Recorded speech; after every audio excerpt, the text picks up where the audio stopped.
back to Make Your Monday, presented by Okashicon Online. I'm your host, Julianne, spelled with 2 N's and no E. Y'all might need to know that later in case you want to email me. And we are so thrilled to have you. We have a great crowd already in attendance. This is going to be a really fun show tonight. Hi, Claudia. Great. If you guys see me looking over here, that's me checking the chat so that I can respond to all of your questions, comments, concerns, etc. So if you do not already have a Twitch account, I strongly encourage you to make a free Twitch account right now. Pop away for a minute. I've got a couple announcements coming up that should be enough time for you to create an account, because if you don't have a free Twitch account, you can't comment during the live broadcast. And it's really helpful if I know what your questions are. I can stop and address them right here live. But if you don't want to do that, feel free to email me afterwards. I will be telling you my email address throughout the broadcast in case you have any questions. So as part of the Okashicon Online family, you see up here in the window, we are the Okashicon channel. We are a nonprofit specializing in Japanese pop culture, especially animation and games and fashion. And so we have a huge selection of events that we host on our Twitch account, our Twitch channel every single month. And in fact, right now, this month, the Demo Disc Okashicon guys, let's see if we can get that graphic up for Demo Disc.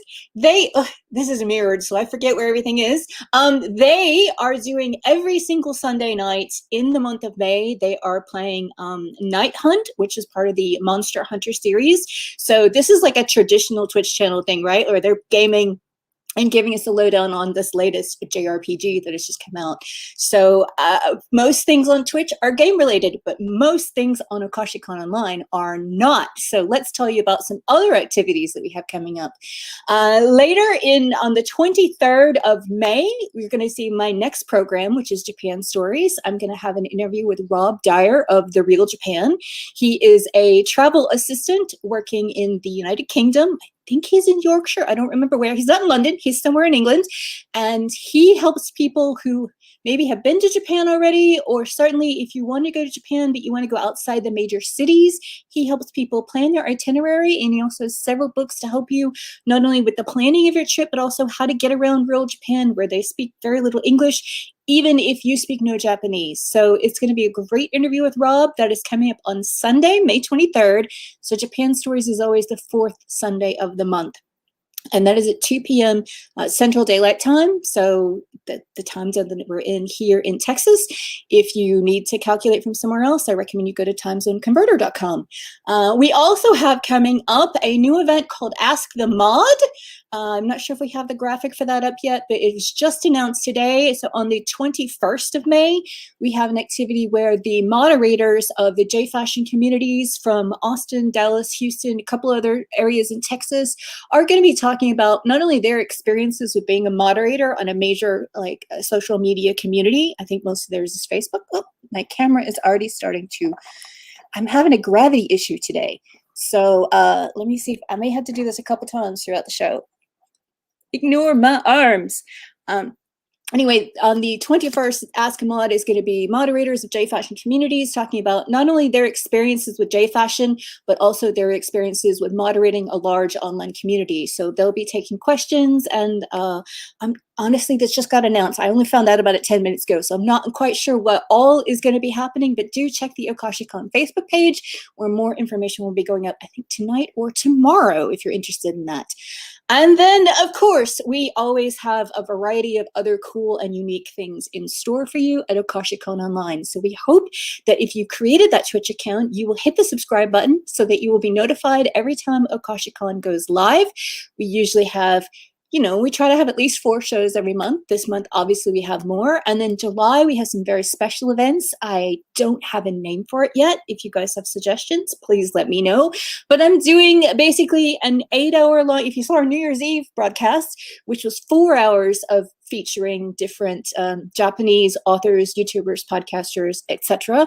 We're going to do and expand this into 8 hours of both Japanese-based businesses in Austin and also more live guests coming from Japan. Hopefully we'll get Elizaveta, that wonderful musician, back and more. So coming up in July, mark your calendars. If you had your calendars marked for Okashicon that we had to postpone, It's that same weekend. So it is, I believe, is the 17th of July. It's the Saturday, and we will be doing all afternoon into the evening. I'm not sure what to call it. Should I call it Spotlight on Japan or Japan Showcase? I don't know. We're still thinking about that, but I've already got some guests lined up. We're going to be having quite a few really cool people broadcasting live from Japan and taking us to see sites directly. So it should be a ton of fun. So definitely mark that day in your calendar. Be prepared to sit in with us. So that is our announcement. I am sure if we have any other things to announce, people will either drop it in the chat or the director will pop it into my comments for me and I will come back later. But honestly, let's just get into crafting tonight. Tonight we have a pretty easy activity. You probably saw the graphic advertising this, which is, ooh, I just dropped one, of course, which is a really cute origami paper earring. Let me pick up the one I just dropped while we switched the cameras. So you can see that one. Let me figure out where this other one just went on the floor. Of course, I dropped it right in the middle of the broadcast. Oh, here we go. I'm old, y'all. I'm old. So this is the first project that we'll be making tonight. Honestly, this is only about 10 minutes to work with. So this is going to be kind of quick. And then we're going to work into found object jewelry, which is another really cute kawaii thing. It looks like you're going to have to look at my keyboard for a little bit of this time tonight because it does not want to tuck itself away. There we go. No, okay, keyboard's still going to be in the shot. Sorry about that. But yeah, tonight we're going to be talking about how to make basic earrings like this, and then also how to take other objects, maybe some cool things you brought back from Japan. I have a whole bag of goodies. I have some stuff from the dollar store, and finding ways to turn those cute items into wearable jewelry as well. So once you learn some of the techniques using origami and how to use some of these components like earring wires and jump rings, you'll be able to make all kinds of cute jewelry with the techniques that you learned tonight. And the tools are fairly simple. So let me show you the supplies for the origami earrings. And then later when we're getting into the found objects, I'll show you the supplies for that. So what you need for origami earrings is, don't need this extra ruler in the way. Let me throw that on the floor. You can see where I can never find anything. Need some origami paper. I recommend ones that have a print on one side and then are blank on the other. I'll show you why. If you're familiar with the sensu, which is a Japanese folding fan, you'll know that they usually have like some of the bare wood exposed, and then the rest of it is usually silk, sometimes paper. And in fact, when we have live activities, I show you one that is how to paint a blank fan. So that's a class that I have taught before. So once we can meet each other again, we might be able to do that. But yeah, it's usually silk or sometimes paper. And then there's usually a little bamboo ridges. I'm not quite sure what the name for that is. I would probably know it in Japanese better than I know in English anyway. But if you have a solid color paper here, let me see if I can bring it a little closer for you to see. It gives you a little bit of definition between the patterned paper. So it kind of gives you that illusion. Now, if you don't have a paper with that, you can see what it looks like on the other side where it's just a solid fan like that. Looks a little bit less like a folding fan. But either way is fine. And also, if you don't have origami paper that is one-sided, maybe you have double-sided origami paper. I mean, that would be okay as long as there's enough contrast. But if you just have single-sided paper, or you don't have any origami paper, take some copy paper, some printer paper, and run it through a laser jet printer and just print photos or anything like that on one side of it. Because by the time you've folded it all up, you won't see the print anymore. This is the original that I made these from. As you can tell, you can't really see the print. You can only see the colors. But you can have a black and white image and it'll give you the same kind of contrast. So that's just a little tip. Origami paper is lighter and a little bit easier to work with. So if you are working with copy paper, you may need to be a little more precise with it. But I think it'll work. I haven't tried it. So besides the origami paper, I recommend having a ruler and something to cut your paper down with, because I'll show you how to cut the paper to the correct size. I'll tell you, I actually use a rotary cutter. Now, remember, do not use fabric scissors on paper. Also, do not use your fabric rotary cutter on paper. Have a paper rotary cutter, or if you can't have a dedicated paper rotary cutter, have the blade and just write paper on the blade so that you know which one's your paper blade and which one's your fabric blade, because it needs to be much sharper to cut fabric than it is for paper. Also, maybe if your blade's kind of dull and isn't cutting your fabric, you can switch it over to using it just for paper. That's my personal preference. That's the quickest and easiest, but obviously you can use, you know, a utility blade. This is my favorite child-safe one from Olfa, and any kind of ruler will work, but if you're cutting 3-inch squares, nothing beats a 3-inch wide ruler.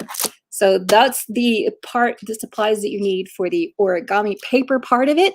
You will also need jump rings. Let me pull up this package. This is a brand new package that I just got off Amazon. The jump rings need to be 4 to 6 millimeters in size. I used a 5 millimeter one on this one. I think it was a little bit too big. These are 4 millimeter. This huge pack is, I think it was about $9. I think there's about 1,000 jump rings in there, and you have different colors. So they work for any project you might want. There's also ways to change colors, but that's outside the scope of tonight's activity. And then also you will need earring wires. If you want to get fancy, you can make your own, but earring wires are just wires like this. I'm not sure how well you can see them. Let's pull it up to the camera.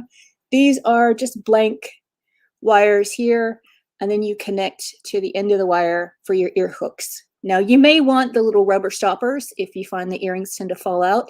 That would be another optional purchase that you could buy, but it's not necessary. If you really want to make this with post earrings, you can, as long as you get posts that have a little loop at the bottom of them. If you want instructions or some recommendations on specific items to buy, I can send you some links. Feel free to email me at any time. My email address is julianneinjapan@gmail.com. So just remember, my name is spelled 2 N's, no E's, and then in Japan. Send me a link. Also, if you're on my mailing list, you probably already got it. Sometimes I send that out from Julie in Japan. Sometimes I send that from Kintsugi Style, which is also my Twitter account. You don't need to worry. They're both from me.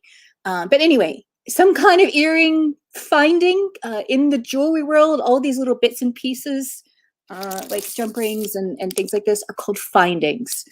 It's a weird word, I understand, but that's just what the term is in English. So if you have those things, you have enough to make this project. Optional supplies might be something to make your paper a little bit stiffer and potentially a little bit water resistant. So that could be something like this acrylic clear coat spray, which it looks like it's reversing the letters on me, so sorry about that. If you want it to be, this is a matte spray. Also, it stinks, so use this outside. Seriously, if you want it to be glossy, you can use like a Mod Podge gloss or a high gloss varnish. Any of these things, they just give it a little bit extra stability and make it a little bit water resistant, but it's not necessary. Your final item that is required, not recommended, would be some kind of glue. Any kind of glue. I happen to use a glue stick because I'm messy, but any kind of glue will work. I highly recommend, but this is not required, something like a bone folder, or this is a sewing point turner. I do have one made of bone. Don't know where it is. This is made out of plastic, so don't let the name bone throw you off. You can also use the back of a spoon, a popsicle stick, the edge of a ruler, anything like that. You just want to get your edges a little bit more crisp. So that is the supplies. I think you'll find they're fairly basic jewelry supplies. So anybody who makes jewelry will have these in their kit somewhere. Let's look at a couple of options on origami paper just so that you have a little bit of an idea. Now, I will say this is another example. I haven't opened this package, but this has a darker color on the reverse side. So these are the reverse sides. And then you can see we have some lovely traditional Japanese patterns on the front and with a darker color on the back. Now, I think that would be lovely, and I will probably make up some of these later. I'm thinking about making up a bunch of these earrings to sell at events later this year once we go back to in-person events. So just this once, not usually, but just this once, if you want one of these projects and you don't want to make it yourself, let me know, because I might have extras available to sell. This particular beautiful paper came from Daiso. It did not come from the Awesome Daiso, but I don't know what we have in our Awesome Daiso lately. I haven't been in a while. I know that they have a very wonderful selection of origami paper. It's over, not in the craft section, but it's in the Japanese theme things and the stationery section. So they have a whole collection that is, envelopes and beautiful Japanese themed accessories, which we'll be seeing more of later in the found objects section. And that's where the origami paper is. If you've been before for the when we did the paper dyeing class, which was back in November, if you found the rice paper, the calligraphy paper, it's just the opposite side of the aisle. So the calligraphy paper is on one side, and just the other side of the aisle is where you can find the gorgeous origami paper. Speaking of our previous episodes, let's get the URL up at the bottom. We currently have our website completely updated, so all of our past episodes are available to watch, including the supply list at okashicon.com/make-your-monday, where we always hope we can make your Monday a little bit more bright and a little bit more fun. Oh, back to origami paper. So most of these are ones that I bought from Daiso. This is a specialty Sakura set. This is another set. This is from a Daiso competitor. In fact, I bought this one at a shop in, no, I bought this one in Japan as well. But I have seen this particular pattern at other Japanese grocery stores. So because this one is not from Daiso itself, you can find this in other stores. So we have like Asahi Imports here in Austin. We have, I think it's Mizuno in San Antonio. And then of course there is Mitsuwa up in the Dallas-Fort Worth area. I think the main store there is in Plano. I can't remember what they have. I know they have another one in the Houston area. So if you're in Central Texas, there are lots of opportunities to buy origami paper. Daiso is obviously the cheapest, but for an interesting surprise, the ones that I am using today, which are these beautiful Hello Kitty ones in Okashicon sorts of colors, this came, of all places, from Cost Plus World Market. So if you've been to World Market, you know that they have an exclusive range of Sanrio products, and that's where this pack came from, including this great wave pattern, which is based on the ukiyo-e print of Hokusai, Kazuhisa Hokusai, probably the most famous Japanese painting of all time, the Great Wave of Kanazawa. It's not been a year since we've been to Daiso, Missy. We were there in October. It feels like a year. It's not quite been there. Oh, I need to go back. So I'm fully vaccinated. It's been past my 2 weeks. I'm ready to go out into the outside world once my health problems chill out a little. And the first place I'm going is, it's been a year since you've been to World Market. Well, yeah. It's probably been 2 years since I've been to World Market, to be honest. I send my husband because he's the one who braves the outside world. But yeah, I am finally going to stores now. Probably starting on Wednesday. I have a doctor's appointment, and then I'm going to pop into Target of all places, just because, I haven't been to Target since January of 2020. I mean, phew, Target is, my happy place, and I haven't been, and I'm so excited. One other little tip, and I know Claudia will recognize this. If you do want to make these a little bit more sturdy, because paper is quite thin and, may not have a wonderful shelf life, and you may be thinking, well, if I make something out of paper and it gets wet, is it going to stay, or is it going to, is it going to degrade? Honestly, I haven't worn these for a long time. I don't know how long they'll last. I'm assuming that if you were gentle with it, they should last for several months at least. But my cat chews on paper sometimes, so maybe I don't want a whole lot of paper earrings. This is actually a quilting cotton. And you're thinking, what? That's a fabric? That's really stiff. Yeah. I did a class on fabric origami. As Claudia was there. I did it in person in Round Rock a couple years ago. I'm happy to do it once we can have other in-person events as well. Fabric origami is fantastic for earrings and things like that. And this is just a square. It's called a charm square or pre-cut. So it came already cut. I didn't have to cut this down to size. And then I took a product called Terial Magic, T-E-R-I-A-L. I always thought it was like Terial, kind of like Terra Earth, but no, it's Terial, like arterial. Yeah, Terial Magic is just a product that kind of coats this paper, coats the fabric in plastic and makes it very stiff like paper. And this is absolutely fantastic as well. This still also needs something like a clear acrylic spray or a Mod Podge to give it water resistance afterwards, but this is a little thicker and will certainly be sturdier. Thank you very much for popping that up in the chat, TerialMagic.com. I have a big old bottle of it. It lasts forever, honestly, a really long time. But if you're really into making stuff out of fabric, or you have a lot of fabric laying around and you want to make three-dimensional pieces out of it, this is the best stuff. Also, if you do embroidery and you don't want to use stabilizers, you want something to completely wash away, Material Magic is great for that. But this is really an aside. I'm not going to show you specifically on fabric today, but just know that all of the techniques that we're talking about with paper can be used on fabric as long as you use Material Magic as your stiffener. So I'm going to get that out of the way. Now, I am going to pull up 2 different origami pages so that you can see what we're doing. I am going to show you how to cut it down to size, because this is to make the earrings in this scale size. They're about 1 inch top to bottom. Another reason why I'm going to digress here for a minute. Another reason why I decided to do this topic today is apparently statement jewelry is in. From all this Zoom that we've been doing, people are liking big chunky earrings, big pendants, etc. So you can make certainly much bigger versions of this. The 3-inch square will make about a 1 inch, maybe 1.5 inch. It looks like, let me just measure it up. I think, yeah, it's about a 1 inch drop on the earring. You can use bigger sheets of origami paper to make bigger versions of this. So don't worry about it if you're like, it's too fiddly to cut down.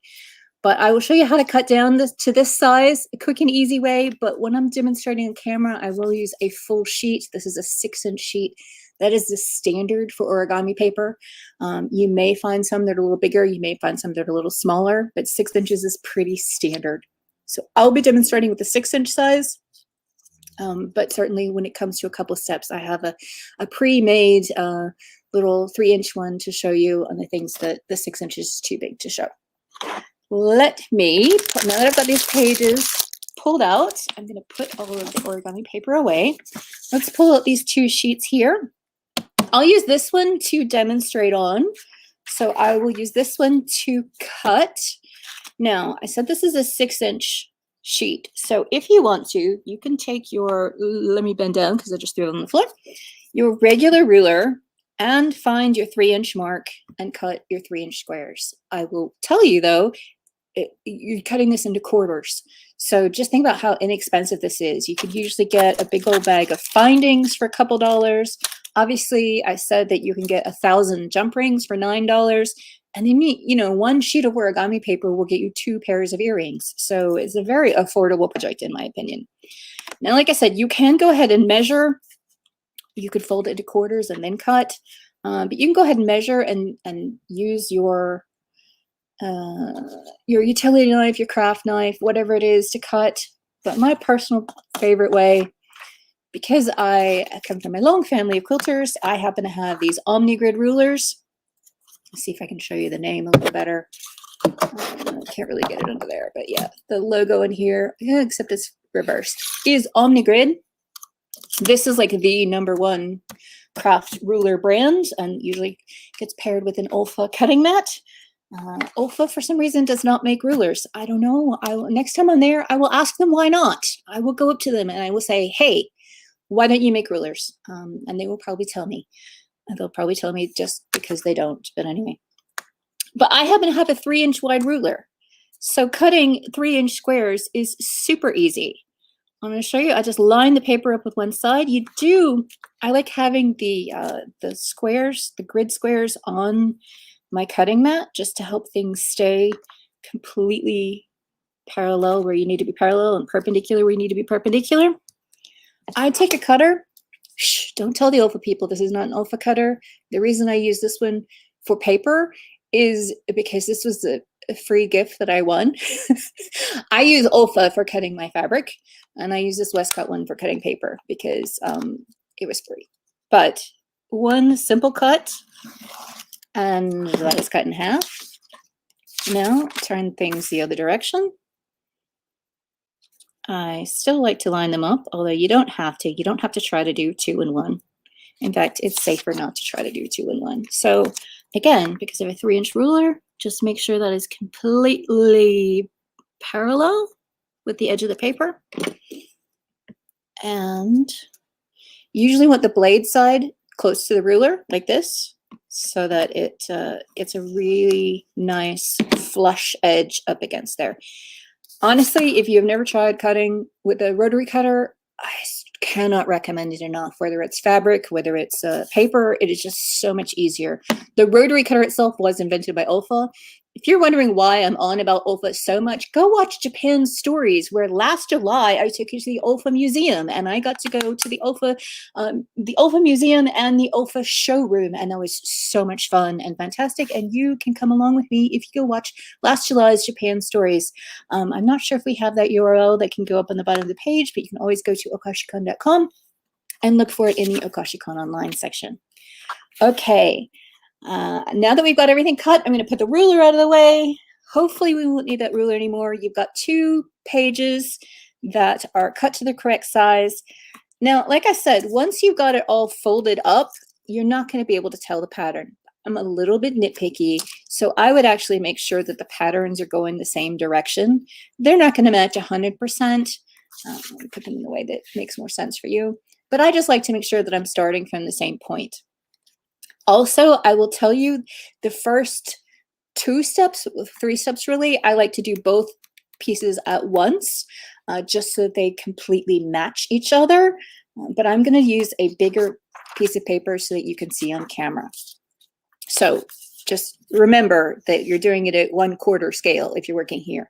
I know it's really fiddly, it's really small. So if you need to practice on the full size, absolutely do that first. I mean, the paper is so cheap, it's really worth an extra couple, 1 or 2 times to try to practice on. But just remember, in your mind, think this one. Meanwhile, I'll be doing this. So your first step is you're going to look at how your pattern goes, so top to bottom. So I'm going to do this one slightly upside down. This is the top of the pattern, this is the bottom of the pattern, but I'm going to turn it so that I can see it, because it's awkward for me to do it backwards. So it'll be a little bit upside down for you. The first thing you're going to do is you're going to take this piece of paper and you're going to fold it in half. Now, the important things to remember about origami is you want to get your corners matching up here and here, those 2 corners matching up, and then you want to make sure your sides are parallel. That's how you're going to get the cleanest, crispest folds. If you don't do that, things can get a little bit off. It's not a problem, but it's gonna look neater if you can line up these sides as much as you can during this process. So the first thing, this is what is called a mountain fold, because after you folded it, it looks like a little mountain. If I were to do it the other way around, this is called a valley fold. It's just whether you're folding it inside or, which side. It doesn't really matter. I'm not going to use that terminology through the rest of the evening, so don't worry about that. But just so that you know, if you're reading origami instruction pages, a mountain fold is basically when you're folding, these 2 sides together, and a valley fold means that you're folding up from this way. I'm not explaining it very well. It would make more sense if I were showing you a project further along. This is a really unusual project in that the first fold after that one, you're eyeballing a little. That is why I like to have my 2 pieces together, so that when I eyeball the first one, I can line them all up and they're all going to be at the same measurement. So in this case, you're going to bring this one up. This would be what would be a valley fold, because you're making a valley, but you're going to bring this up so that it is about 3/4 here and 1/4 here.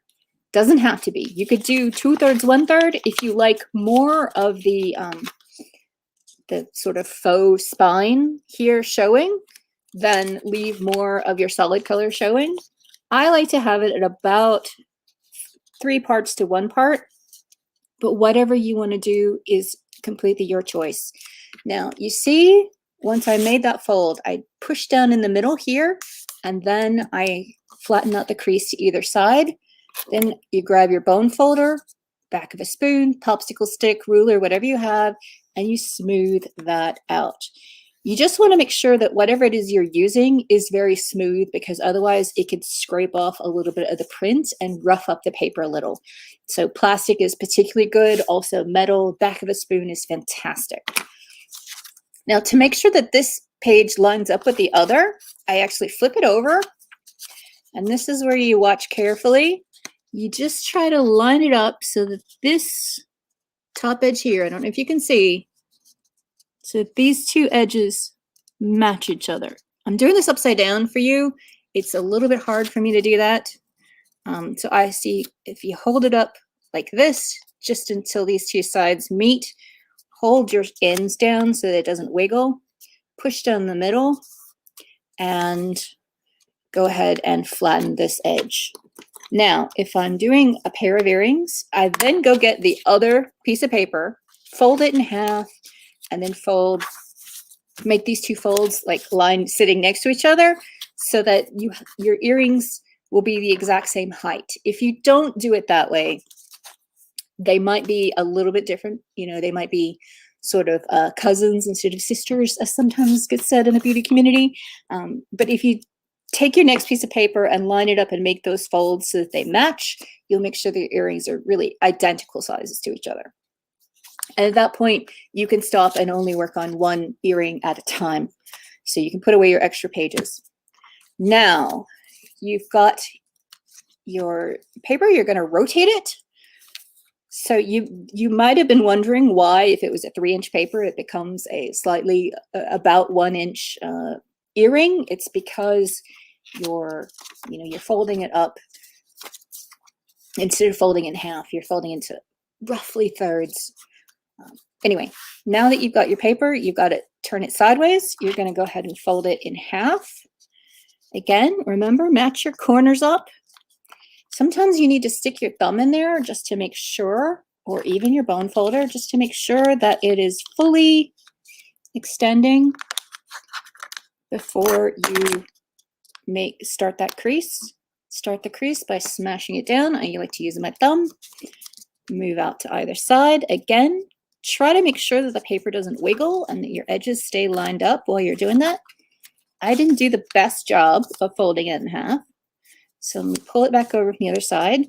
You can redo that crease just a little. I know you couldn't see that. If I bring the camera any closer, it then shows up on this camera here. So I apologize if it's not quite as crisp and clear as you would like, but feel free to ask questions. I am checking on the chat throughout the program. Now that you have folded that in half, you can go ahead and open it up and then take these two ends and fold toward the middle. These folds will quite probably get folded back the other direction as we're going. Don't worry about that. You're really just giving yourself lines to view from, because you're trying to break this up into equal portions. And sometimes you have to fold the lines back the other direction to make them work perfectly. That is a very common element in origami, is that sometimes they're just like the Pirates Code, they're like guidelines. Now you should have 3 folds and everything is divided into quarters. Next step is to go ahead and move each section and divide those further along. This is going to be the theme throughout the rest of this project. So again, you've now got that. That's 1/8 and 1/8. It usually helps to open it back up again. In this case, you can see these two, well, actually, it's better if you can to go ahead and fold this one back the other direction. Again, you can keep your folds crisp with your bone folder. That one was kind of getting a little bit away from me. And now you pull this top bit here back down to where that bit is here. So this section in the middle, you're going to be folding in half. And you basically kind of pinch and fold that in half. Don't worry, you'll be seeing this again because this is the most essential fold for this process. Technically, it counts as a belly fold. This one again, kind of push it back the other direction. Don't worry about that part. Pinch and then fold so that those two edges meet. If you're not understanding what I'm doing, stop and ask a question. Stop me and ask me a question, and I will try to repeat. Now remember, my edges were about to get a little bit off, so make sure that you're keeping these sides parallel as you're working the entire time. Now again, fold this back. You now have one more fold in there that's going the wrong way. Pinch it back this direction. And again, you're pulling that bottom bit up to the top. It can get a little tricky when you're on the very final portion. And sometimes these edges will get a little bit out of alignment.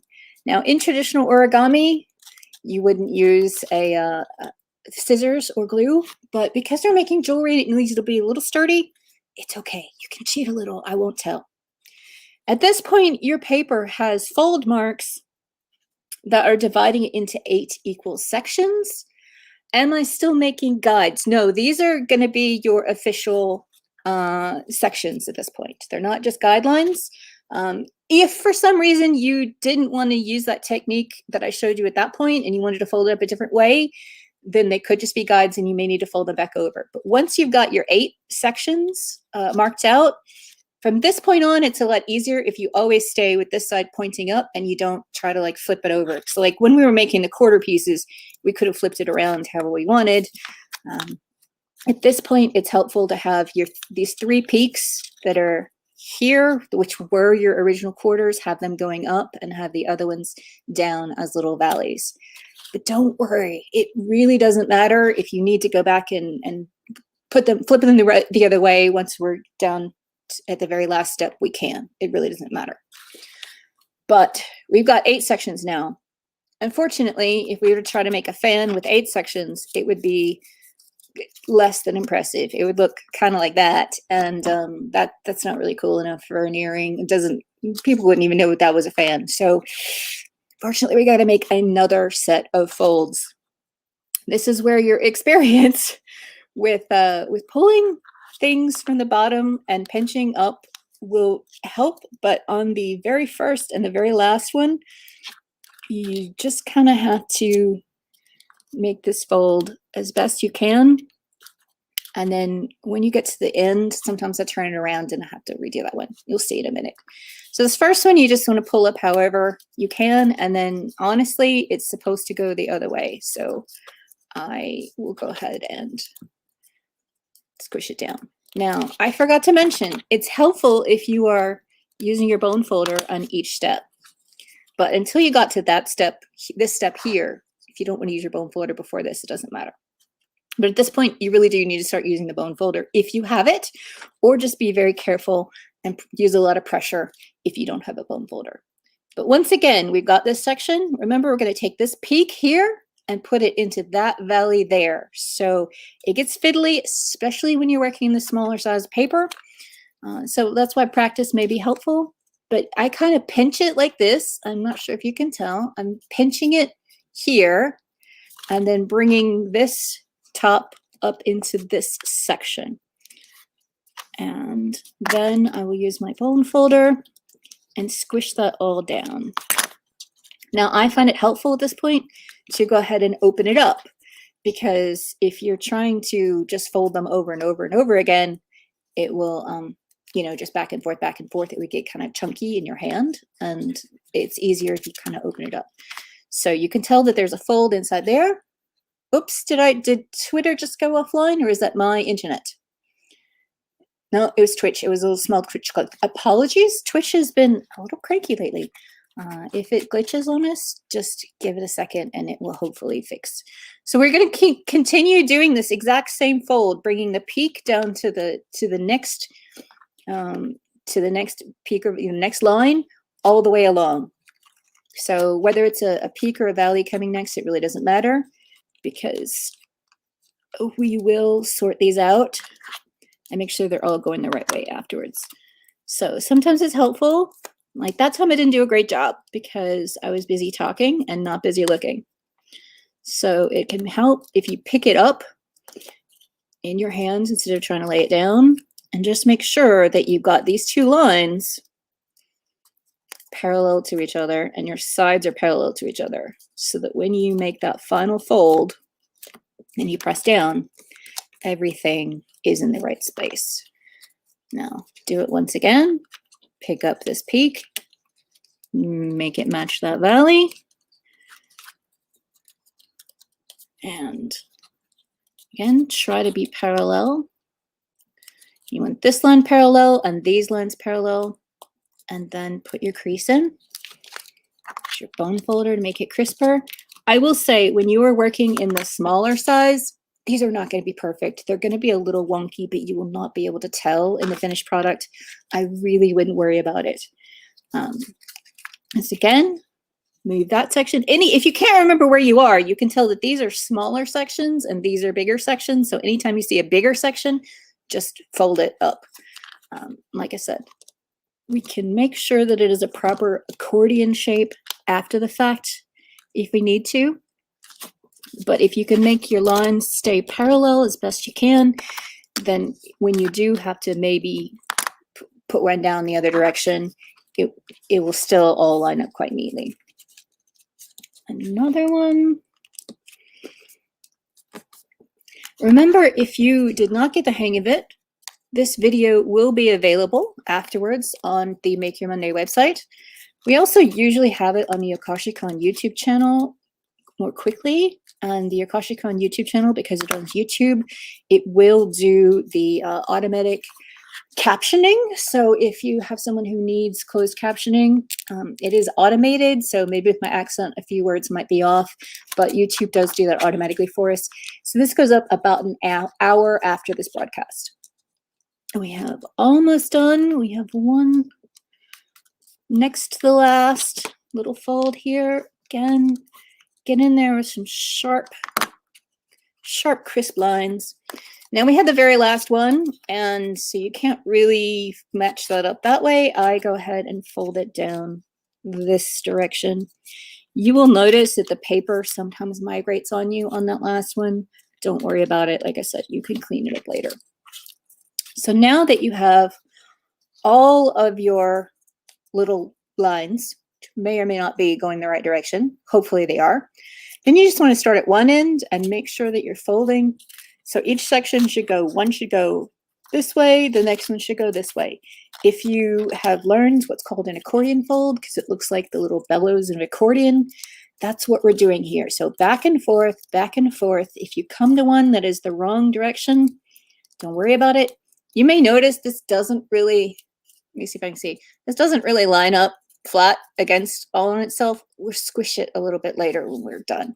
But just get back and forth for now. And then I kind of nudge it over a little bit. So now I've made all these line back up with each other, top and bottom, and give it a good hard squeeze once I've gotten to the middle. And then keep going back and forth, back and forth, back. And see, that last one wasn't the right direction. You just go ahead and flip it back around in that same line. So once you've already made that first fold, to flip it the other way is easy. So now get everything lined up, kind of push it down so it's on as flat as you can. Just kind of tap it on the table maybe, and then squeeze, squeeze, squeeze, squeeze, squeeze.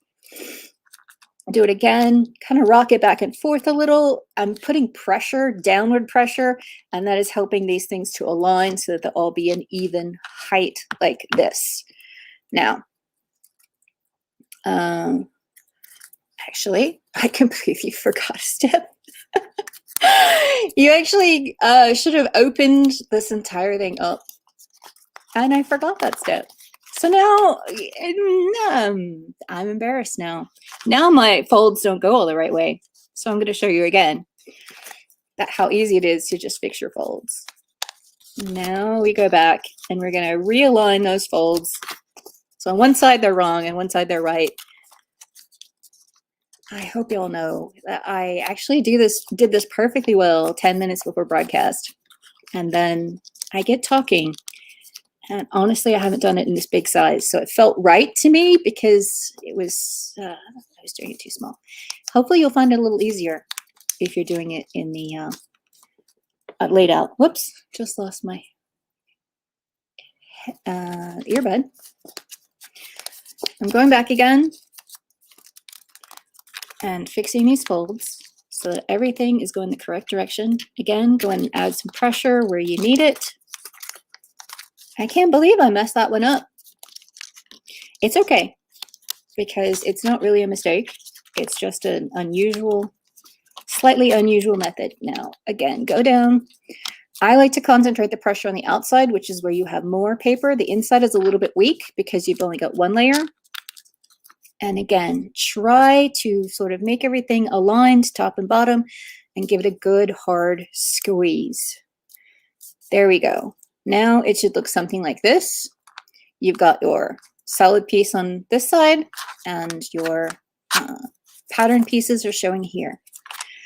Now remember how I said that in traditional origami you don't use glue? Well, because we're working with jewelry, you do. So first things first, I'm going to just trim up these sort of awkward little pieces here. You can use your rotary cutter, you can use scissors, you can use whatever you want. I just sort of trim that up so that it is flush and not looking quite so jaggedy.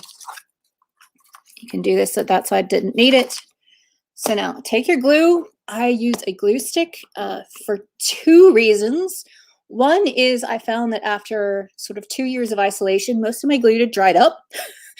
So that's on me. The only glue I had that was still good was this glue stick because I bought it in Japan in November of 2019. So this glue was still perfectly fine. All my other glue sticks were dried up. All my other glue was dried up. It was embarrassing. I take these two little edges where the edge bits are kind of coming up from these little flaps here tend to come apart, and I just stick a little bit of glue in this section. You can use any kind of glue that you like, white Elmer's glue, PVA glue, tacky glue, whatever glue you like. But you're just going to get a little bit on there so these edges stay closed. It's not a problem if you don't do this. It's just I find it's a little bit neater. Also, it can be helpful. It's again not mandatory if you put the glue on this pattern side so that you don't get excess glue into the middle. But honestly, that's, you can always tidy it up a little bit. I know this is very hard for the camera to see. Once you're working in small scale, it can be awkward to pick up all the detail in the camera. Now you're going to decide, make sure everything gets folded back up again. Once you've got your folds already in there, you don't have to worry. It's quite easy to just go ahead and fold it up accordion style again. You're going to decide which one's your top and which one's your bottom. It really doesn't matter. And you're going to take this top section here, run a line of glue all the way down this section, and go ahead and glue that closed. This is just to give it a little more stability. And then I pinch from the wrong side so that glue holds it together. Just gives it a little more stability when you make it into an earring. Now, because this is so big, I can't continue showing you on this one. So I'll switch to and here's the one I made earlier. This is the size that it will be if you're working with the 3-inch square paper. Let's flip it around so that it looks the same. I have not glued this one yet, so you can see how slightly tricky it'll be to glue some of these sections down. Again, if you don't have a glue stick, I would use a very, very fine detail brush to squish that in there. Otherwise, you could be oozing out a lot and make a mess. But you're just taking the very first section and gluing it to the very next section, only on one side. So that's going to be your top. Now, the reason why I had to switch is this is the point where we're going to start assembling this into your finished jewelry item. So let me go ahead, open this package, because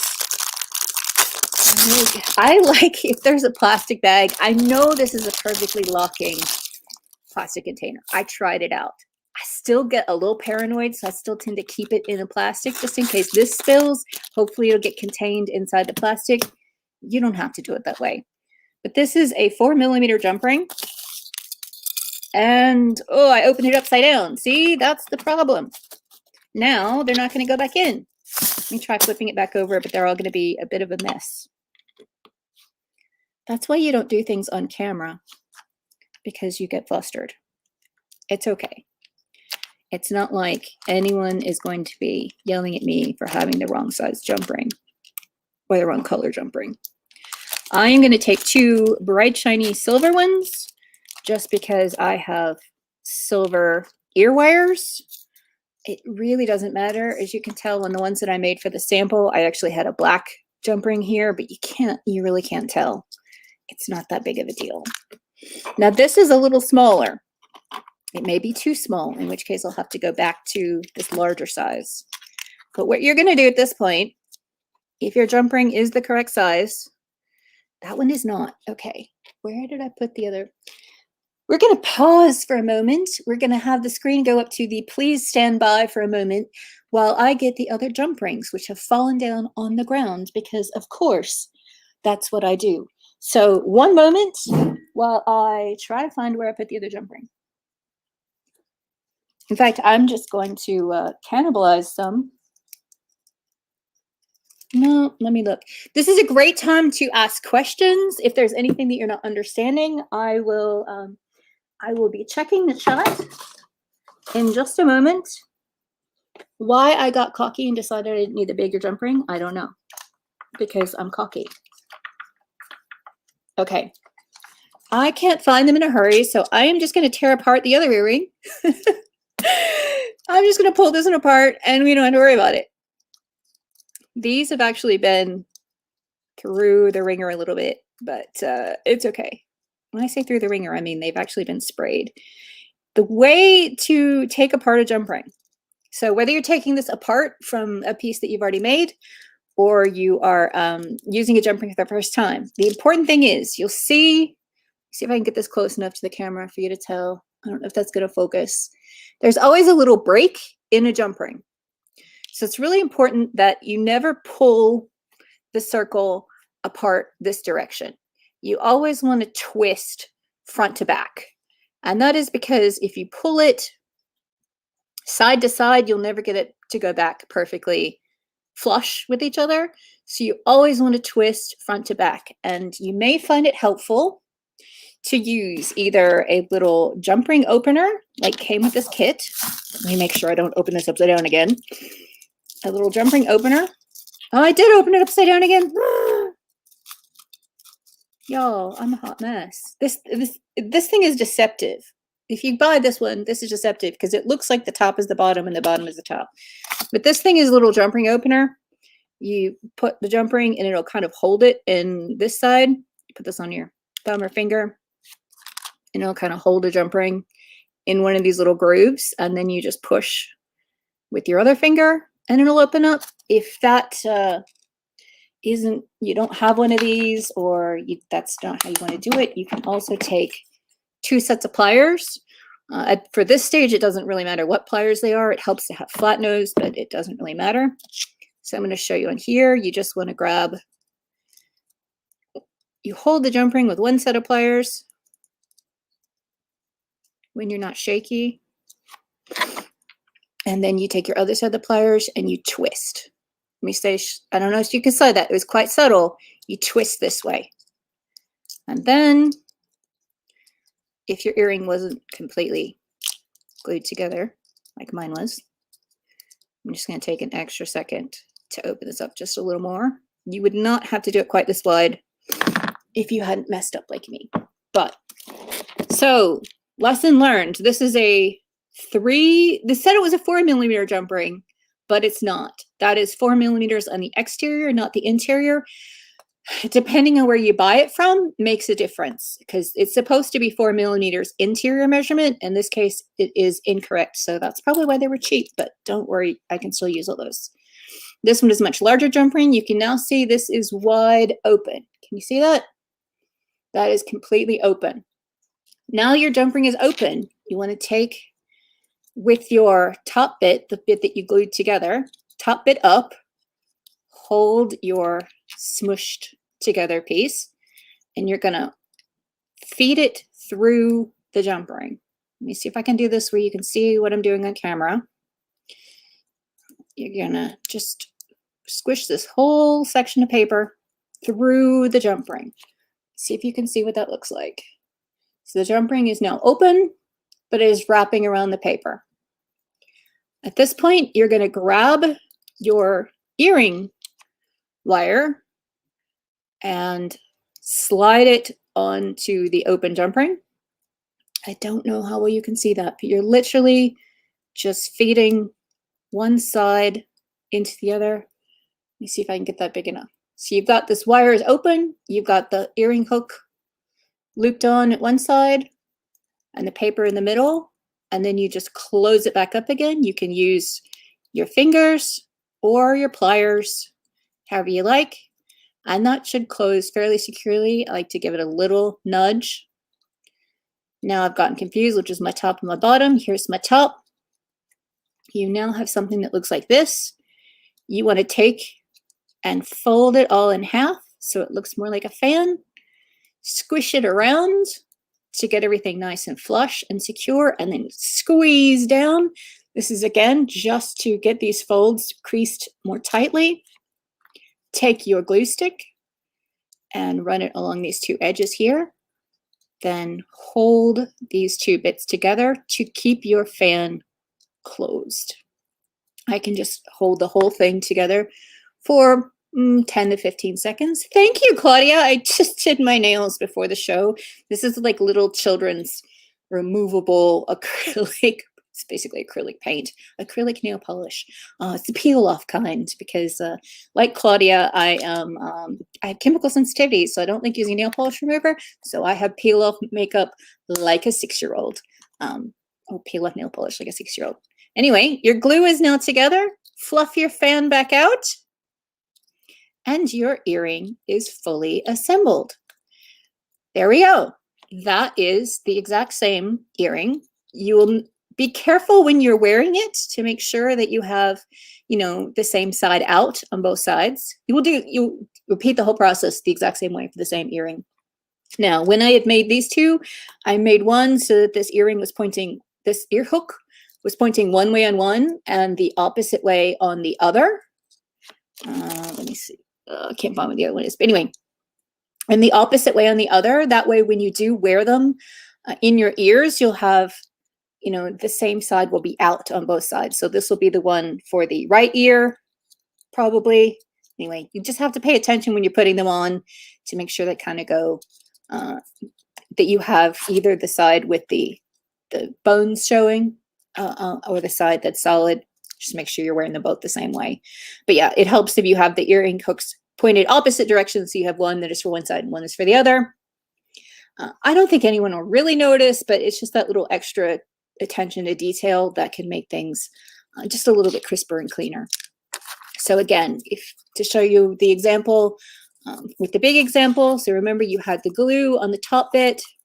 You're going to put everything into your jump ring. Remember, the reason I can't show you on this one is I don't have a ring this big. They do make them, but I didn't have one. And then once you've got your ring in there, you go ahead and glue these two sides together. I just put away the glue stick thinking I was done with it. This is just to reiterate. Remember, you got your jump ring in there, you put the ear wire on there, and then you glue the side together. Also, if you don't want to make this into an earring pendant and you just want to have a cool fan that can sit on your table, you can do it this way. Let that glue settle for a minute, and voila, that is your finished fan. So again, if you were making this in a 6-inch sheet of paper, you could have this as a full-size earring that's much larger. This earring is 5 centimeters, which is about a little under 2 inches. So there you go. That is what this would look like. Now, let's put the camera on larger so that you can have let's turn the top camera off and just put the main screen up. So I'll give you a little bit of a look of what this would look like. I did not wear any fancy earrings today. A, because my hair is growing out underneath this. I didn't want to wear my hair up. And B, so that I can show you some of these. So this is what the smaller size looks like. I'm just hooking it into an earring I already have on there. But you can see this is what that size looks like. I think it's a great size. If you were to wear the really large one, remember, big statement jewelry is in.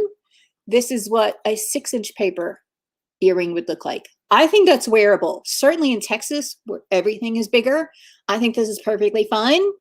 Yeah, Misty, you like the large one? I can certainly make some of the large ones up there. It's honestly easier to make the large ones than it is to make the small ones, but my mom tends to wear smaller, daintier jewelry. You can absolutely add beads and other things. We're going to get into found object jewelry next.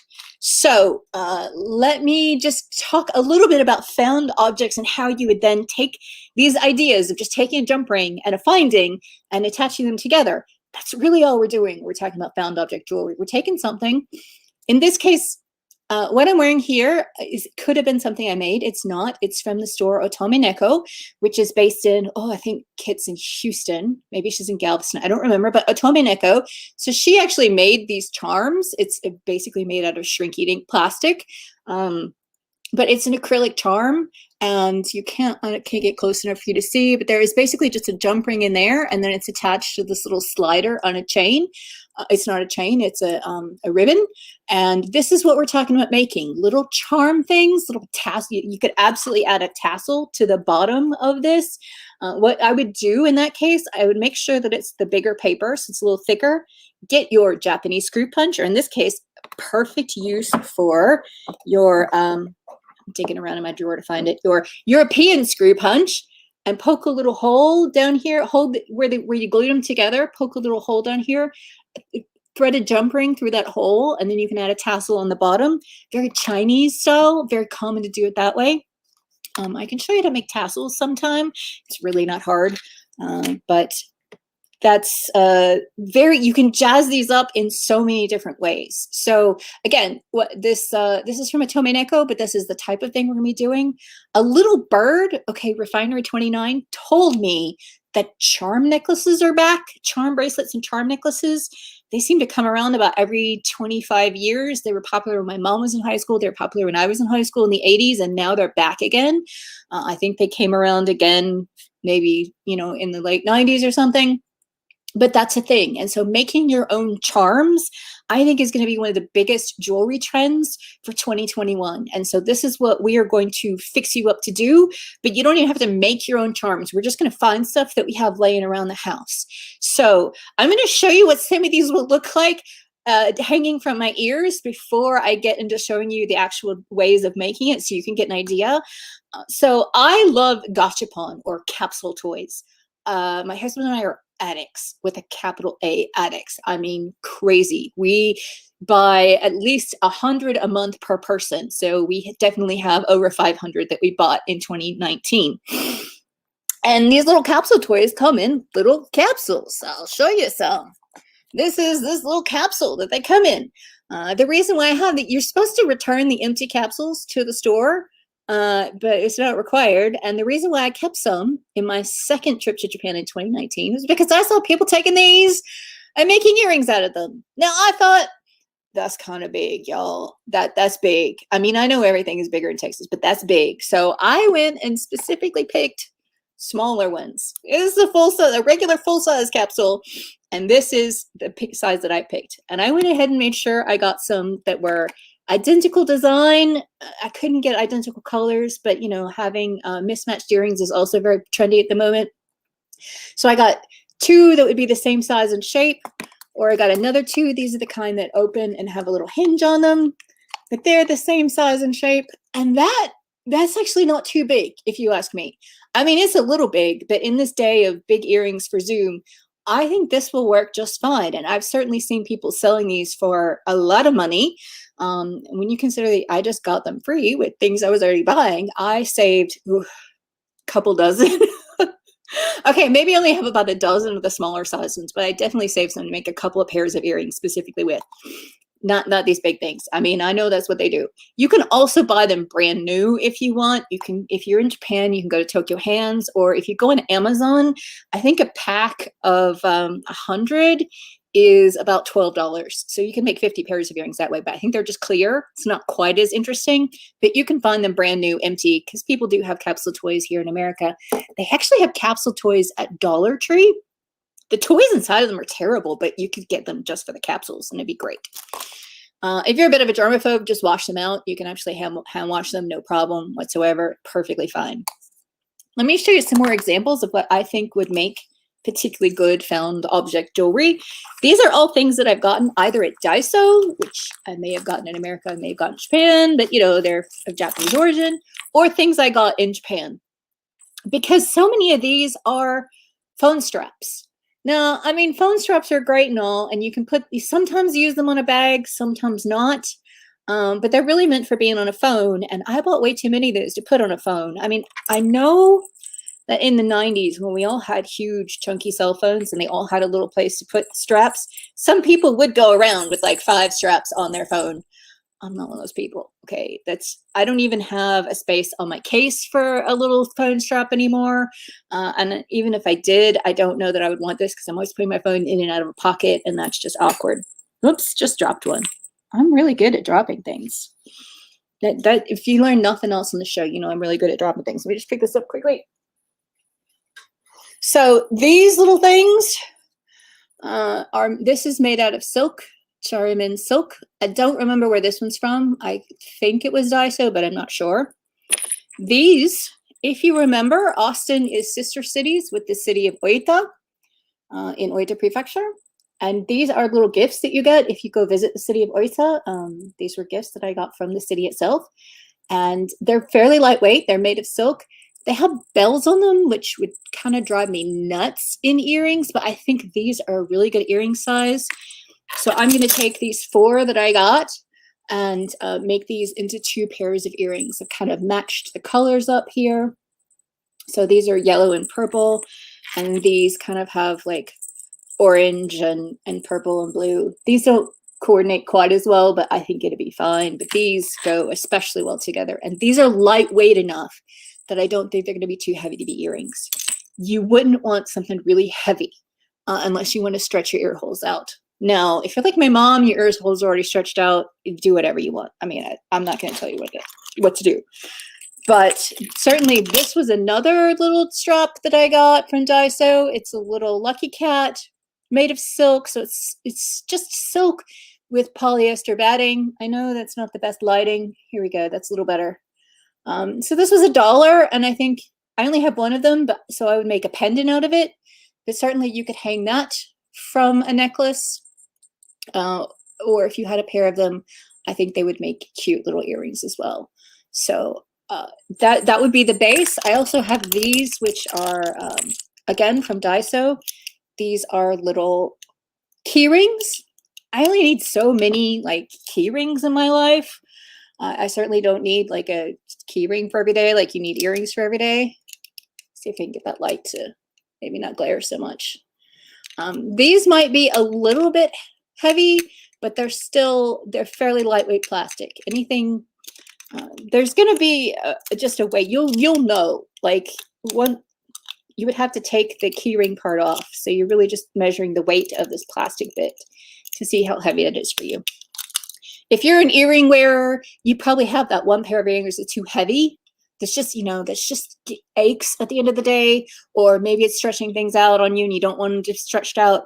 Go weigh that one, figure out how much it weighs, then put whatever object you want to maybe create into an earring, and then a jump ring and an ear wire, weigh that. If you have those fine scales like kitchen scales or postage scales, then you'll know if this is gonna be too heavy before you put it together. You don't even have to do trial and error. Just, find out where your limit is and then weigh everything up before you assemble it, and you'll know if it's too heavy. But if it is too heavy, this again would make a perfectly fine charm. I think that would look really cute. Now, you can put on any kind of necklace, whether it's just a ribbon-based one like this one. I could show you how to make your own ribbon. There's just a little finding that you put on the back to clamp on it and add a little lobster clasp. Super simple. There are plenty of tutorials out there in the rest of the world, but you could make, or you can buy these chokers at Target. They were very fashionable at the end of 2019, but I think they're still in. I say in like I've left the house. I don't know. Maybe they're still out. Yeah, your chokers are pretty inexpensive and easy to find. If you don't want to do something like that, you can always make, don't put this on top of my drink. That would spill. This is you've probably seen me wear this in a couple of videos. This is not a Wicca symbol. This is actually a ward against evil that I bought in a temple in Kyoto. And in fact, you can see it's kind of scuffed up. According to tradition, that means that that's evil that has been warded off from me. Or you could just call it regular jewelry wear and tear. But this is just on a suede cord that I purchased. If your hole is big enough, like you can see there, if you can get 2 strands of whatever your cord is through that hole and make a little lark's, just, I don't know how to explain a lark's head knot. Just pull 2 strands through and pull it through the loop.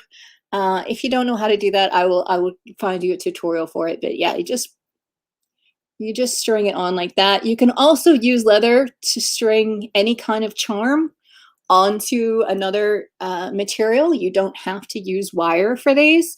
But yeah, I just do it like that. I tie 2 slip knots, and then I have an adjustable length necklace that fits any size. I can get it on over my head and then tighten it up to choker size. It just pulls through the little slip knots like that. I'm not going to show you how to do this part. If you want to know how to make the slip knot part, I can show you in a future episode, but it just takes a few minutes. If you can't get the knots to stay on leather, I will show you what you're doing wrong at some point. Mostly in these, suede is much easier to work with because it's got a grippy texture. But basically, you just have to pull on the knot really, really hard toward the end. Sometimes I actually put the sticky outy end in my teeth and pull really tight, or like grip with one end with pliers and grip the other end and just pull really hard. I mean, probably not a good idea to use your teeth, but anything that's got like a substantial amount of grip, and then just pull really, really tight. A lot of force. Leather has a memory, so once you get it where you want it to be, it'll pretty much stay there.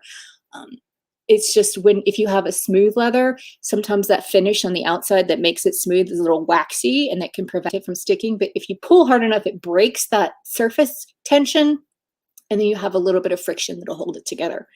But this is certainly something, it's easier to show you in person than to show you in camera. So once we have OkashiCon Live in person again, if this is something that you would like to learn to do, let us know. We would be more than happy to do it. Honestly, it takes about 3 minutes if you have an item with the big hole in it, it takes about 3 minutes to make the rest of the necklace. In this case, you can see the original I bought came with a bead, but you can also string the ends through the bead. You can add more beads. If it had another hole, you could add beads and tassels at the bottom. The same things all apply. So let me show you some ideas for how I would convert these. We can go ahead and switch over to the top camera again. So we can see this big mess of things that I've made. Let me put away the clear varnish. Well, sorry, that was actually clear acrylic spray. Now remember, like I said, after you've finished, honestly, if you're going to do it, I would do it if you want to use like a clear acrylic spray. You've already assembled your earring, but I would make sure you put like painter's tape or something over the ear wire, because you don't really want that clear acrylic spray getting into your ears. So put painter's tape on this before you use an acrylic spray. If you're just using Mod Podge or like a high gloss varnish, then just get it on the paper part. You don't have to worry. But basically, you don't want anything that could be potentially irritating to your skin to be on this part here, where that's actually going to go inside your ear hole. I didn't do that today, but I just washed it off immediately afterwards, so I think it'll be okay. So let's look at some of these found objects. Here's another one. This was a gachapon. Remember, so I think one of these came in one of these, and it was $2. So twofer right there. Thank you for putting the supply list. I appreciate that. So this is another phone strap. That again, what am I going to do with all these phone straps? That's crazy. Let me see if I can hold it up to the camera. Oh, wrong way. Hold it up to the camera. That is backwards. This is from a cable car. Yeah, there you can see the print. I thought that was really cute. It was a cable car that I went to, but there's no way I'm going to use this as a phone strap. So you can see this already has a jump ring on it right here. Let me see if I can bring it up here now. This is already a jump ring in this bit. So what I would do, I'm just going to open that up, pull off this bit here, and then it is ready to either attach another jump ring to and attach it to a necklace, or if you have, see, Do y'all remember the Kumihimo show that we did last, let's see, what, August, I think? This is a Kumihimo cord. So if you had another Kumihimo cord that was longer for a necklace, I would just stick that right on there and just pop that on there and use it as a pendant. If you have one of something, make a pendant. If you have two matching ones, make earrings. That's my rule of thumb. Or if you are making a charm bracelet, then take a whole bunch of these. But all charm bracelets are something that looks like a charm, whether it's, this is enamel, but it could be made out of shrink plastic, anything. It's got a little hole in it, and then it's got a jump ring, and then it's added to a chain, and that's a charm bracelet. That is all it is, unless you're getting one of those like fancy Pandora ones, which are, honestly, I don't think it should be called charm bracelets because they're a whole different beast. But, ones that have dangly charms on them, they're all the same thing. Something with a hole in it, a jump ring attached to a chain, that's it. There's nothing more magical, nothing special about it. That's all there is to it. Now, say you have something that does not have a nice convenient hole in it. What you can do is you can get your European screw punch, which I just had out a second ago. This thing is super duper forceful. It looks really tiny. It looks like these jaws, I mean, the holes that they're poking are fairly small, but this is made for jewelry. This will poke a hole through a coin. It'll poke through a quarter. It'll poke through, not quite a British pound, nothing that thick.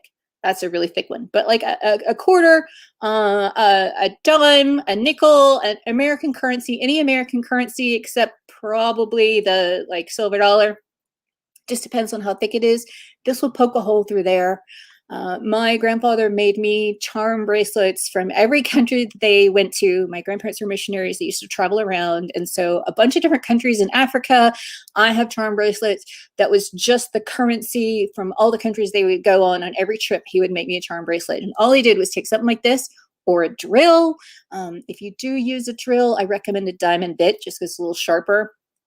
All you're trying to do is poke any hole whatsoever. Once you have that hole, you need to know what you're putting it on. So if you're putting it on a leather cord, that tells you how big your jump ring needs to be. So this small jump ring, the ones that were in this big packet, probably a little bit too small. I mean, it would go just around this. I'm going to mess up my nails now, Claudia. This is what happens. This is why I don't do my nails very often. I'm going to show you what this would be like to pull this small jump ring. See if I can find where the opening is. My eyes are old, y'all. Old, old, old. So you want to make sure you're grasping it away from where the opening is. You can't see. I know you can't see in this because it's a tiny jump ring. And then you're grasping the other side with your other pliers, opening it up. Sometimes you have to readjust, opening it up. And this size jump ring can go around this size leather suede. This suede I bought on Amazon, and it was $10 for 100 yards, I think. It's an enormous, enormous spool. It's crazy, crazy big. And I opened up the jump ring, popped the cord in there. Should have left the pliers on it so that I could grab it again, close it back up again. Oh, of course I close it up, not on the cord.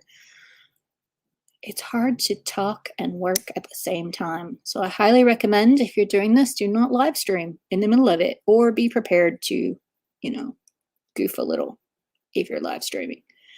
Okay, now we're in there. We've got these all lined up.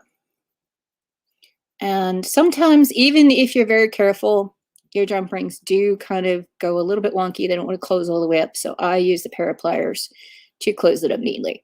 Now you can see that jump ring is on there. There's enough clearance, but there's not enough space in there to then have your other item. So grab your item, put it on another jump ring, and then have it go through this jump ring that's on the cord. By combining 2, sometimes 3 jump rings, you can make sure that your charm will always be facing the direction that you want. So if it's always tilting to the side on one jump ring, that's because you've got a hole that's going this way and the cord's going this way and one ring that's going around it. It's going to make it go to the side. But if you stick an extra jump ring in there, then that's going to tilt the other direction. So sometimes if it's not facing the way you want it to, add an extra jump ring in between the charm and the chain, and that will reorient the direction that the charm is going. So that is super simple. Now let's talk about something complicated like these. And let's also talk about if we aren't making earrings and we're not just putting it on a piece of cord, maybe you want something that is a little fancier. So I am going to take, there's already a hole in this. If there wasn't a hole in this, you would use a drill, drop a drill down, poke a hole in the middle. But Gachapon capsules already have 4 holes in there. And you're like, 4 holes? What am I going to do with 4 holes? Well, either you can ignore those holes and drop a hole down the middle. That's simple. Or I would take some fishing wire. Did I have fishing wire on the list? I can't remember if I had fishing wire on the list. You don't need fishing wire. You can use regular wire. Take fishing wire, take a couple pieces. One thing you do always need when you're working is something that has wire cutters on it. So this has wire flush cutters built in. This is called a chain nose plier. And then this has flush cutters in it. That way you don't have to have a spare pair of scissors. You just pop this into the bit that is the wire cutters and snip. And that makes a cut for you. So it just means you don't have to have an extra tool in your hand. But I would grab a couple bits of fishing wire, fishing line, and string it through these holes. Now in this case, I'm going to leave these unsealed because maybe I want to add extra things into the Gachapon capsule later. But if you wanted it after you make it, you could always seal it up with glue or resin and then it would be solid. But for now, it's best to have it open.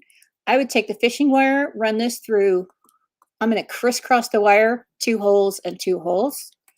This is clear. You don't have to use clear. You can use any kind of color that you might like. You can also use copper wire, which I'll show you more in a bit. Now, this is a little bit harder to work with, so I wouldn't necessarily recommend it for this part, but you can. Absolutely no problem with that. So again, I'm taking this piece of fishing wire, running it through the other, the catty corner side. So this is a bit like sewing on a button. Put one end in one hole, and then this one you want to go not next to, but diagonally opposite, so that you've got, oh, this is sticking to my hand a little. You probably can't see a lot of this since I've got clear plastic and clear fishing line. I've now got a little loop like this of fishing line. I'm going to do it with the same, hold that together. You might want to tape it together if you're worried about it shifting on you. Do the same thing, go through 2 other holes. Now I would take and either tie these all in a big knot at the top or put some beads, that a bead that is large enough to go through around all 4 pieces of this fishing line, which is not difficult if you have like a pony bead or something. So this is what I mean by a pony bead. They're just sort of large beads with a large cylindrical opening. If I had this bead loose, I could stick all 4 pieces of this fishing line through it, and then tie a knot after on the other side of the pony bead, and then you could stick a little jump ring in there, and then you would be able to, after you have your jump ring, stick on the ear wire. You could bead all of these little fishing lines. In fact, that'd probably be cool. Have smaller like seed beads. So you could have 4 lines of bright colored beads up there. And then if you look at the small camera, this is what it would look like. You just assembled it like this. And that's how you would make an earring out of a Gachapon capsule. Now let's talk about if we were to do that with wire. You just take your copper wire. Again, I like to take an extra amount. So this is like 10 inches. That's going to be way more than I need. I'm going to take 2 lots of 10-inch wire, or 2 10-inch pieces. English, it does a body good. Okay, maybe not. I'm trying to learn Japanese, so maybe English is not what I need right now. Again, take these and cut with your little wire cutters. Now, a top tip is that if these wire ends are going to get anywhere near your body, say maybe they're going to be close enough that they might poke you, there's a little tool that I would recommend you can buy at specialty beading stores. I don't know if they have them at big box stores. They might, but it is called a wire rounder. It's basically a very tiny file.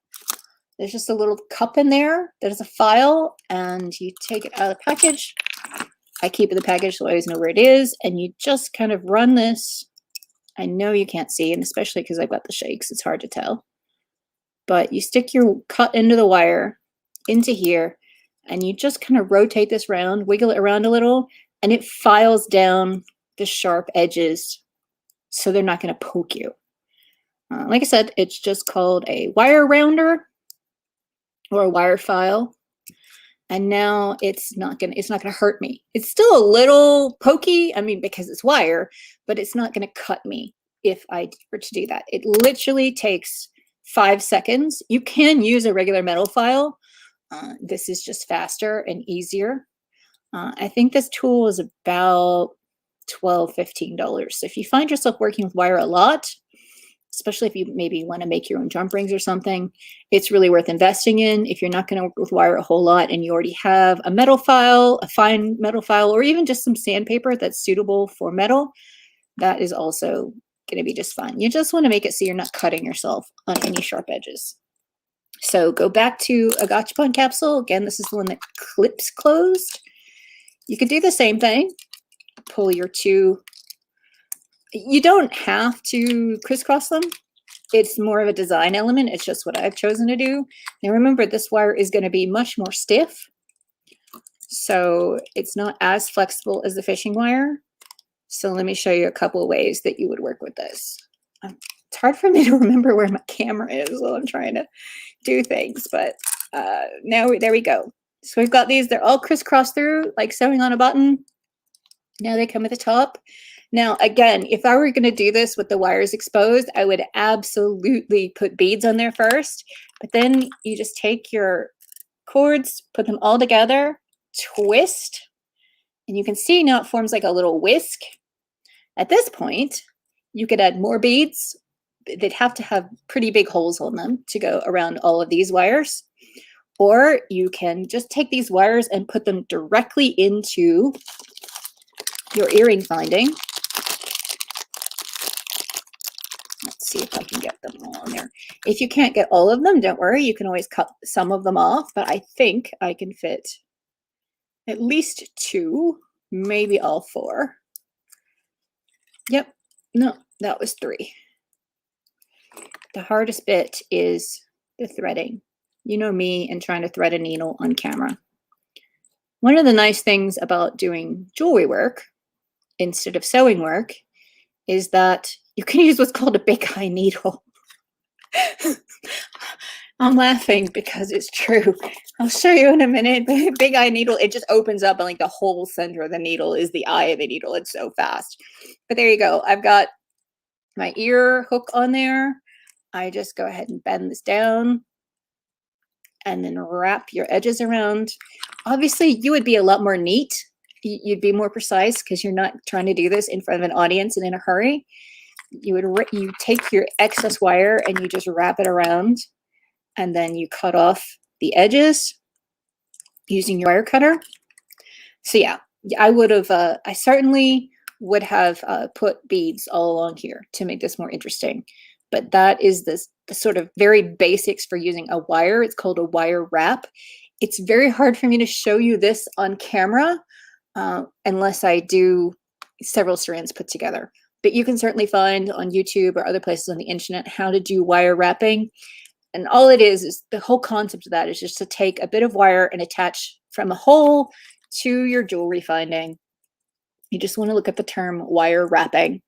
And that is how you would make, obviously, close it up. Let's see. Close that up.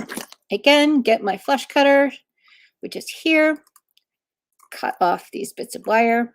It is ideal to do them one at a time, but you don't have to. Get your pliers, really mash in these edges because you don't want to be poking yourself. Well, I don't want to bore you because this is a skill that I don't really have a lot of time to go into in a lot of depth and detail. You'd probably just cut that closer. In fact, that's what I should do. Just cut this off closer to the stem. Now, the reason why I recommended you have chain nose pliers is if you're going to do it with just one wire. Let's show you. say you've got something like this. So you've just got a single piece, a single charm, and you want to find a way to connect this to your pendant, and you don't have a jump ring for whatever reason. So let me open up this jump ring that's on here and show you how to make a slight pendant bail. So open up this jump ring, take off the little strap that came with it. Now I've got this piece here. It's on a jump ring. It's hanging there, but what are you going to do? This, for some reason, this isn't going to fit onto your chain, or, you know, just assume I'm making something up. For whatever reason, this jump ring isn't enough, and you want to make a pendant. So you close up your jump ring and close it up properly, which I didn't do. Let me sit here. Let me stop talking for just a few seconds so I can make jewelry properly. Guarantee it's easier while you're not blabbering away. Oh, thank you, Claudia. I know you know the rest of this, so you'll be good. I appreciate you for coming. In fact, yeah, we have been on for an hour and a half. I said this wasn't going to be a long class, and I lied. But for those of you who are still here, so if you want to learn how to make a pendant bail, okay, this is embarrassing. Let me close this jump ring properly because I don't want it to look like I'm doing a bad job. I mean, I am doing a bad job, but I don't want it to look like I'm doing a bad job. If your jump ring gets out of alignment and it won't close up again, just grab the two sides. It's really helpful to have what are called flat nose pliers. You see this? There's no like little grip ridges inside of there. So it's not going to leave little marks on your wire or on your jump ring when you close it up. So that way you can get in there and really mash things closed. And you don't have to worry about getting weird ridges and tooth marks on there. Okay, now let's close it up properly. So let's say we want to take this and we want to put it around a big fat kumihimo rope. You know, say our choker is like really huge. Let's pull off a piece of copper wire. I just grab like 8 to 10 inches. It really doesn't make a difference. You will be cutting off the excess. So now you're going to put, I like to put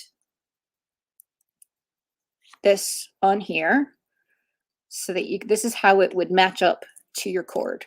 So this is not your cord. This is just a wire to attach this to the cord. You're going to pull it so that these are, you've created a really small little loop. Hopefully you can see that. It's a little loop right there. Now you're going to wrap one side over the other. So instead of being parallel, I know it's hard to tell because the wire has a little bit of a bend to it, but you're going to cord it so that one end is facing each opposite direction. So it forms a little V. Hopefully you can see that. So you've got your thing, and these are crisscrossing up here. You're just going to take this and take your wires. I would, if you want to make it look nice, find a pen or a pencil, stick this shape. Okay, not that one because that has washi tape all over it. What have I got here? A handle of a paintbrush is fine. Again, make sure that your charm is on the bottom. So you've got your round cylindrical item, pen, pencil, whatever, in here. Now you're going to get to where these wires crisscross and smush it down carefully.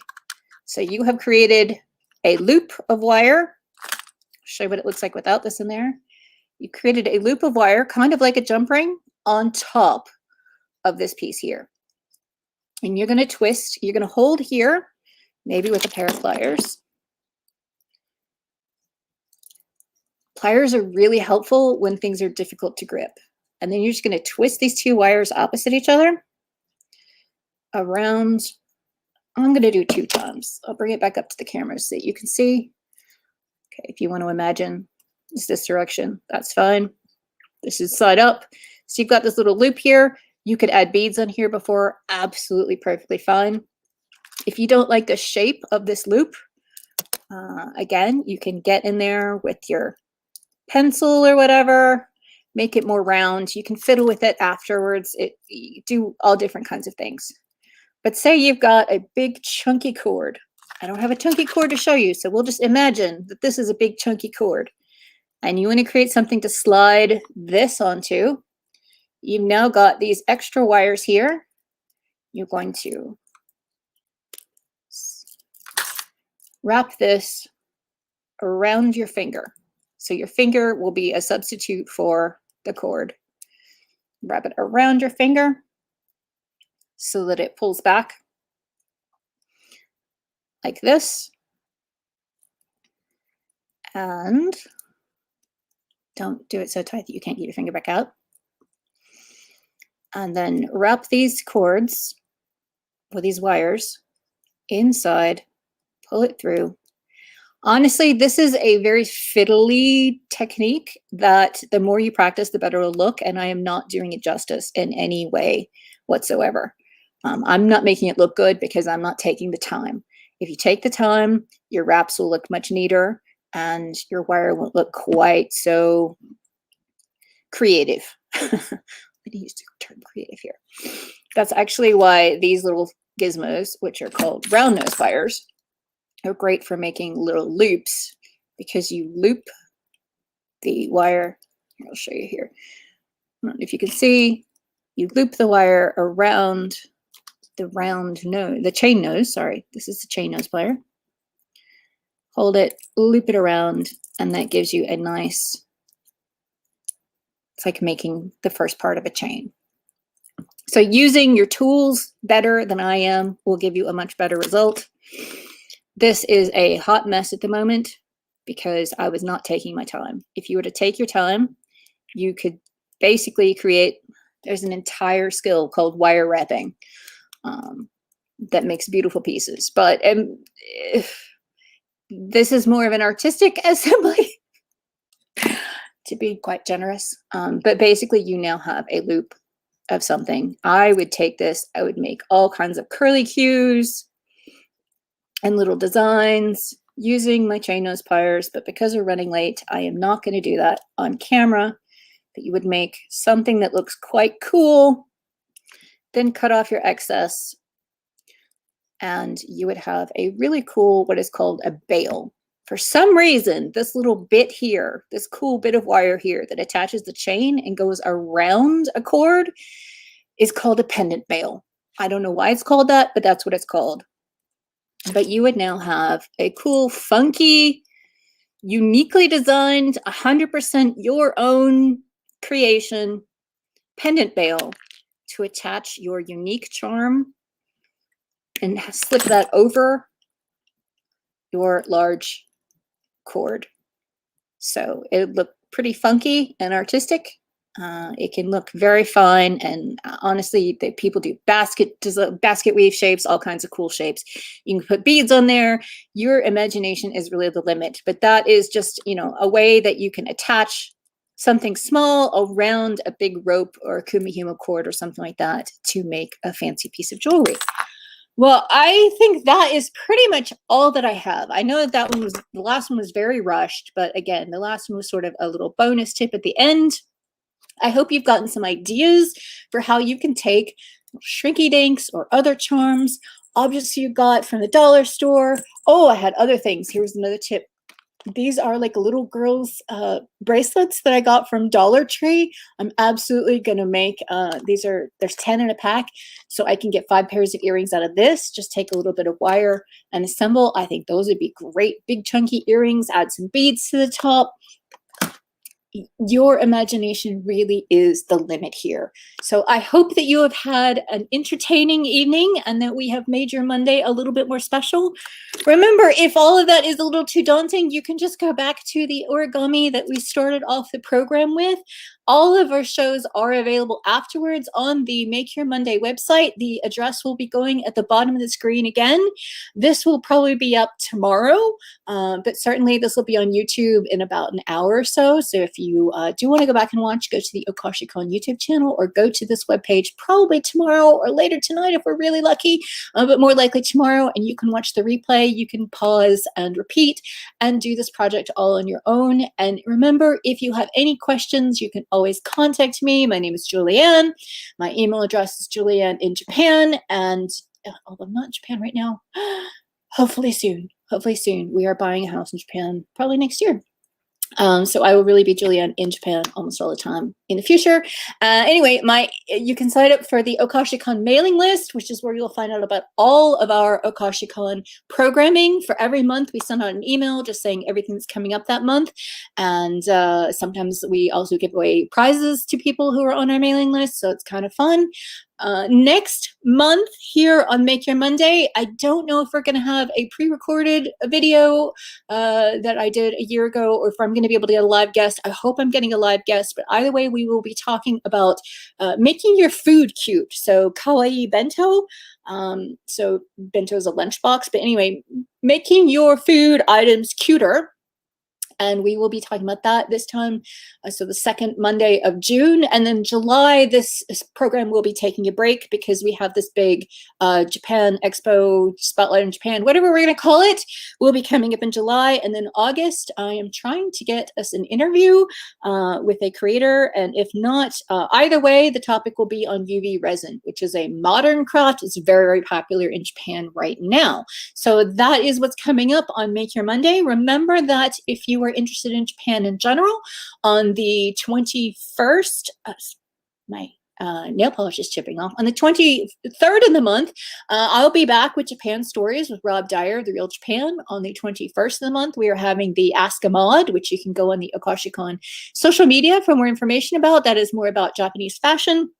And every Sunday night in May, we have the Demo Disc OkashiCon guys who are playing Night Hunt, traditional and very fun Japanese game that has been made into an anime. So if you know the Monster or Monster Hunter anime series, this is the latest game in that series.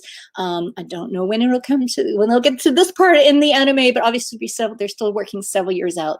So thank you so much for being with us. We've had a wonderful crowd tonight. You all have been awesome, and we really appreciate you being here with us. We know that you have other choices of how to spend your evening, and we are so, so thankful to have you joining with us on OkashiCon Online. Thanks again. See ya. Hey guys, this is Raphael Coronelli, writer of a bunch of stuff. But last year, I spent nearly a month traveling through northern Japan, from Hokkaido south to Tokyo. This year, for obvious reasons, I didn't have a chance to go back, so I wrote a book about the experience called How to Have an Adventure in Northern Japan. It's sort of a memoir, sort of a guide, but really the goal was to create something that could help people who can't travel to Japan right now feel like they are, and maybe plan for when things are safer again and we can go back. The response to the book has been great, and one of my favorite things I'm hearing is exactly what I'd hoped, that through my stories and photography, people are able to transport themselves into the north of Japan at a time when, unfortunately, we can't travel. I'm feeling optimistic about the new year, and I hope that wherever you are, you're staying safe and getting ready for when we can all travel and have fun in Japan again. Let's make it a great 2021, and I hope that my book, How to Have an Adventure in Northern Japan, can help you get there. Wherever you are in the world, akemashite omedetou gozaimasu.